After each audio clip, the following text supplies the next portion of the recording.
አንድ እረፍት እንድታረግ ምክንያቱም የህዝብ ቁጥር እጥፍ እንዲጨምር እያደረግ ያለው አንድ አንተናና። ሰላም ጤና ይስጥልን ቤተሰብ፣ እንዴት አመሻችሁ? እኔ በጣም ደህና ነኝ እግዚአብሔር ይመስገን። ዳኒ ሮያል እና ሩታዬ ለአብርሽ የክስ መጥሪያ ወረቀት በእጁ ሰጥተውታል ማለት ነው። ከዛ ባለፈ ዳኒ ሮያል የተናገራቸው ነገሮች አሉ። እህቶቻችንን እያሰቃየህ ነው፣ በዛ ላይ ደግሞ በዚህ ኑሮ ውድነት የህዝብ ቁጥር እየጨመረ ነው፣ ያችንም እያስረገዝክ በማለት እናም ደግሞ ካለስሜ ስም ሰጥተኸኛል። ከዛም ባለፈ ባላደረኩት ነገር ተከስሼ ታስሬያለሁ።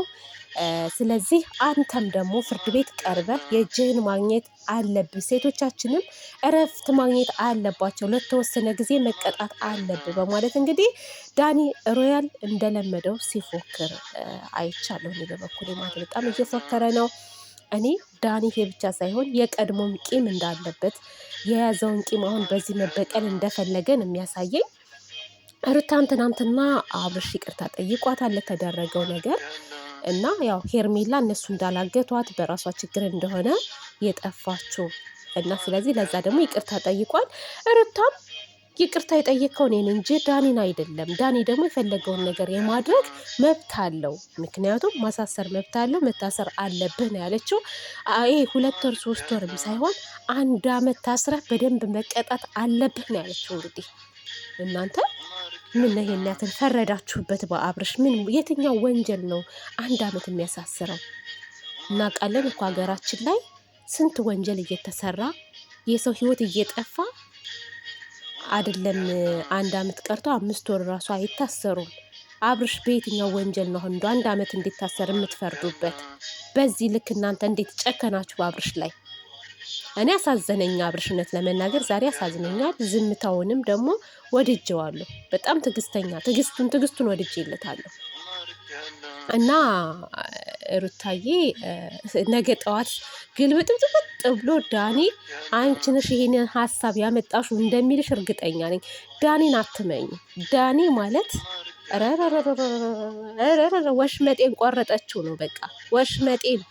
ወሽመጤ ነው ዳኒ እልም ያለ። ስለዚህ እኔ እሱን ባታምኙ መልካም ነው። እና ችግር የለውም መሄድ ይችላል፣ ሄዶ ያለውን ነገር መናገር ይችላል። ምክንያቱም እናንተ ያስፈራራችሁበት ቪዲዮ አለ፣ ማስረጃ ማለት ነው። እያንዳንዱ ቪዲዮ ኤፍሬም ሲያስፈራራት እንደነበረ፣ ሩቲም ስታስፈራሪያት እንደነበረ፣ ቆይ እሰራልሻለሁ ምናምን ያ ነገር ስላለ አብርሽ ያን ነገር ቢያቀርብ ማለት ነው አብርሽ አይታሰርም፣ ነፃ ይወጣል። ምክንያቱም መጠርጠሩ ለህግ ማሳወቁ ምናምን እንደ ጥፋት ተደርጎ አሁን ላይ ማለት ነው አብርሽን ያሳስረዋል ብዬ አላስብም። ምናልባት አብርሽን ማሳሰር የምትችዩ ሩታ ፊርማሽ ባይቀደድ፣ የጋብቻሽ ፊርማ ካልተቀደደ በትዳሬ ላይ ትዳር መስርቷል ወይንም ደግሞ ሌላ ሴት ጋር ሄዷል ካለኔ ፍቃድ ብለሽ ማለት ነው ማሳሰር ትችያለሽ። የእውነት ነው የምላችሁ፣ እንደዛ ማሳሰር ትችያለሽ። አንደኛ ሆነ አንቺ ፊርማው ተቀዷል። እኔ ሩታዬ ትልቅ ድክመት የምለው እኔ ማለት ነው የእውነት ነው የምልሽ፣ እኔ ቆራጥ ጀግና ሴት አድርጌ ነው አንቺን የማስብሽ። ግን ይሄ ልጅ በቃ አሁን የራሱን ህይወት ጀምሯል አይደለ? ተይኝ እያለ በቃ ተይው ውጭ። እኔ ሆን ግን አይኑን ራሱ አላየውም። የራሴን ህይወት ነው የምኖረው፣ የእውነት የራሴን ህይወት ነው የምኖረው። ከእሱ 5 ሳንቲም አልፈልግም።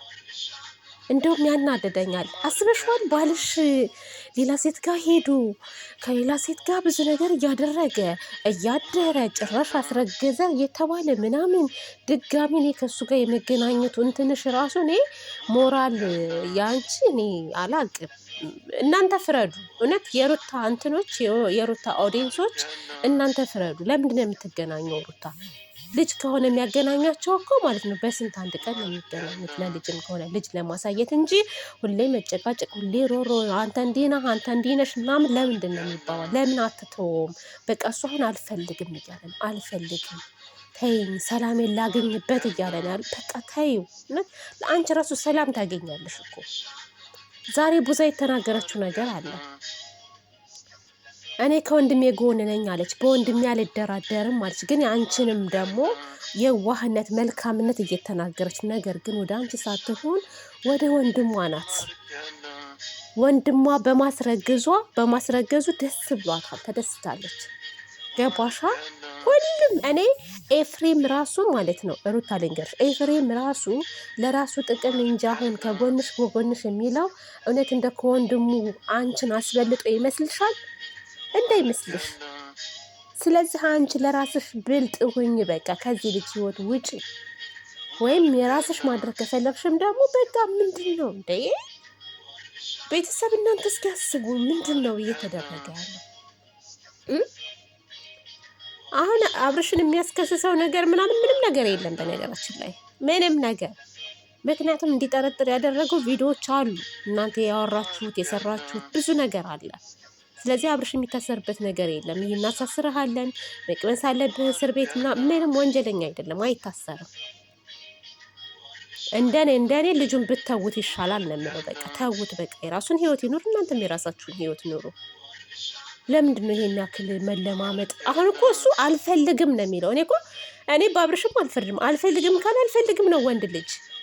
እኛ ሴቶች ጀግና መሆን አለብን፣ ቆራጥ መሆን አለብን። በቃ እንችላለን አይደለ እንዴ? እንችላለን ብዙ ነገር ማለት አይደለም። አንድ ልጅ ጠርቶ 3-4 ልጅ እኮ ማሳደግ እንችላለን ብቻችንን ሆነን ከሰራን። እና ለምንድን ነው ሩታ ስምሽን ብዙ ነገርሽን የምታጠፊው? ለምንድን ነው? በቃ ውጭ ከህይወቱ። እኔ አንዳንድ ጊዜ ለራሴ ግርም ይለኛል፣ እውነት ለመናገር በጣም ነው የሚገርመኝ።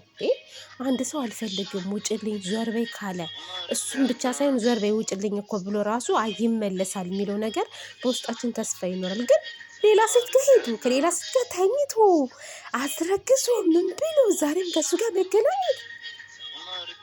እናንተ እንደው ቆይ ፍቅረኛ ይዛችሁ እንኳን ከፍቅረኛችሁ የተጣላችሁ ሰዎች የላችሁም? ምን አሁን ከፍቅረኛ ጋር ተጣልቼ ፍቅረኛዬ ጥሎኝ ሄዶ በጣም አዝኜበት አልቅሼ